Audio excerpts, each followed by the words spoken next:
एक पिता ने अपने बेटे की शादी गांव की सबसे खूबसूरत लड़की से करा दी। जब बेटे ने अपनी पत्नी को देखा तो वह उसकी खूबसूरती को देख मंत्रमुग्ध हो गया। उसके बाद बाला ने अपनी पत्नी को कहा, सुनो अलागिनी, मेरे पिता ने जबरदस्ती मेरी शादी तुमसे करा दी है। मैं इस शादी से बिल्कुल भी खुश नहीं हूँ, इसलिए मुझे माफ करना। यह कहकर बाला वहाँ से चला गया। फिर अगले दिन बाला बिना कुछ बताए अपनी पत्नी से फैक्ट्री चला जाता है। फैक्ट्री में काम करते समय उसे वहाँ पर कुछ अजीब आवाजें सुनाई देने लगी, जिससे वह अपना वहम समझकर काम करने लगा। तभी अचानक फैक्ट्री में लगी लाइट अपने आप जलने बुझने लगी। ये सब देख वह काफी डर जाता है, इसीलिए वहाँ से उठकर घबराते हुए अपने पिता के पास गया और फैक्ट्री में हुई सभी घटनाओं को अपने पिता से बताता है। उसके पिता बाला की इन बातों पर विश्वास न करते हुए उसे डांटते लगे और बोले, अगर तुमसे यह फैक्ट्री नहीं संभाली जा रही तो तुम उसे छोड़ दो, मैं अकेले ही संभाल लूंगा। ये सुनकर बाला गुस्से में अपने घर चला आता है। यहाँ पर उसकी पत्नी सुबह से उसका इंतजार कर रही थी, जहाँ रात को उसे फिर वही आवाजें सुनाई दी, जिससे वह चीख उठा। यह सुनकर उसकी पत्नी भागते हुए वहाँ आई और उसे एक गिलास पानी पीने को दी। अपने पत्नी के साथ होते इस अपनापन को देख बाला को उससे प्रेम हो जाता है। अब उसका कितना फिक्र करती थी, इसी वजह से बाला ने सारी बातों को भूलकर उसे अपना लिया।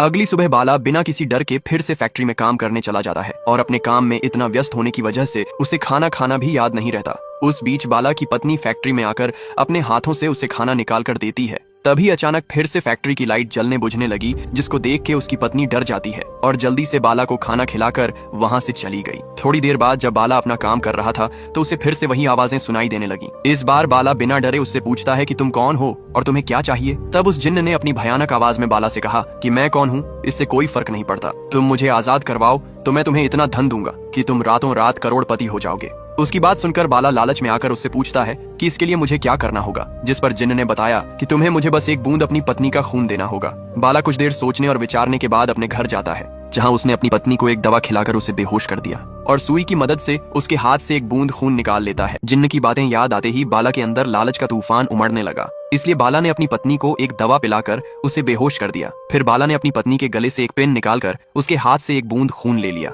जिसे लेकर वह सीधे अपनी फैक्ट्री चला जाता है। और वहां जाकर बाला ने जैसे ही खून की बूंद टेबल पर रखी, जिसे देख जिन्न ने अपनी भयानक आवाज में हंसते हुए बाला से कहा, अब तुम अपनी आंखें बंद कर लो। बाला ने जैसे ही अपनी आंखें बंद की तो वह जिन्न टेबल पर रखी खून की बूंद को पीकर वहां से चला गया और जाते जाते उसने बाला से कहा कि तुमने मुझे खुश कर दिया है, अब मैं भी अपना वादा निभाऊंगा। जिन्न के कहे अनुसार बाला के बिजनेस में तरक्की होने लगी। फिर उसने उन्हीं पैसों से एक और नई फैक्ट्री खरीद ली और साथ ही उसने बिजनेस को और बढ़ाना शुरू कर दिया। कुछ समय बाद वह लालच में आकर फिर से जिन्न से मिलने जाता है, जहां उसने जिन्न का धन्यवाद करते हुए कहा कि मुझे आपकी थोड़ी मदद और चाहिए, क्योंकि मैंने 2 फैक्ट्री और खरीद ली है। जिन्न हंसते हुए बोला कि लेकिन इस बार का सौदा थोड़ा मुश्किल है, क्या तुम इसे भी कर पाओगे? बाला मुस्कुराते हुए हाँ जरूर। उसने कहा कि मुझे तुम्हारी पत्नी चाहिए। ये सुनते ही बाला काफी नाराज हो गया, जिस पर उसने जिन्न से कहा, तुमको पता है कि तुम क्या मांग रहे हो? अपनी पत्नी का एक बूंद खून जिन्न को देने के बाद बाला का कारोबार दिन प्रतिदिन बढ़ता चला गया। अपनी इस बढ़ती कामयाबी को देखकर बाला लालच में आ गया। वह फिर से जिन्न के पास जाने की सोचता है। अगले दिन वह फिर से जिन्न के पास गया,